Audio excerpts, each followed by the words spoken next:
Bom, hoje nós vamos conversar sobre três verdades muito duras que nós temos muita dificuldade em aceitar.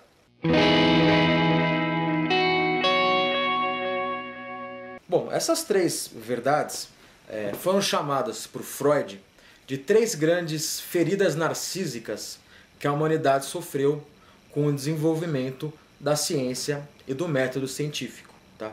Então foram três grandes golpes na vaidade humana que a ciência impôs e comprovou.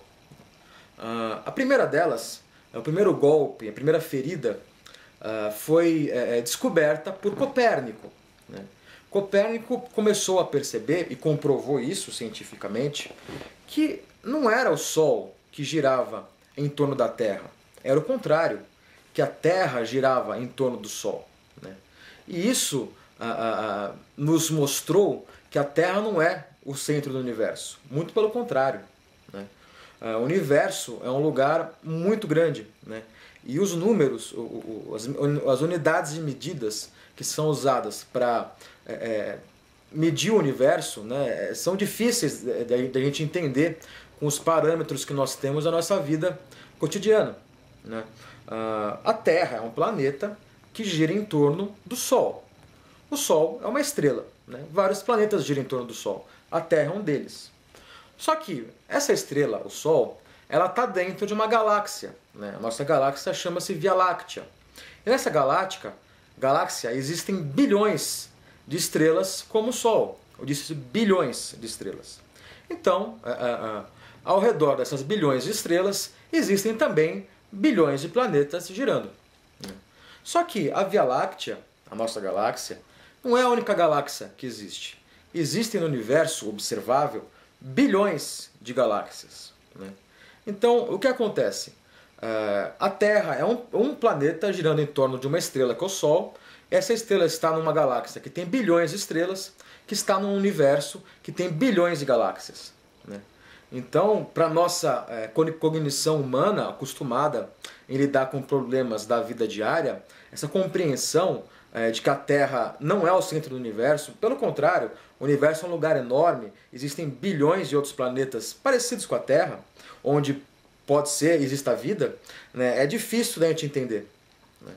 Então, isso trouxe grandes problemas para o Copérnico na época, e até hoje né, a gente tem dificuldade de ter essa dimensão do universo. A segunda grande verdade que a ciência nos impôs, que nós temos dificuldade de aceitar e entender, foi a evolução das espécies que Darwin descobriu. O que acontece? Através do método de Darwin, através do seu estudo, ficou claro que o ser humano não tinha sido feito por Deus pronto, do jeito que ele é. Pelo contrário, o ser humano se origina de uma evolução de milhões de anos da vida na Terra. Né? Então, é aquilo que se fala por aí. Ah, como assim? O homem veio do macaco? Enfim, é mais ou menos isso. Né? O homem e o macaco têm ancestrais em comum. Aliás, toda a vida na Terra tem ancestrais em comum. A vida foi se desenvolvendo no planeta Terra, foi se modificando no planeta Terra no decorrer de milhões de anos. Né? Então, essa é a segunda grande verdade, a segunda grande ferida na nossa vaidade. O ser humano não é especial. Ele não foi feito por Deus do jeito que ele é.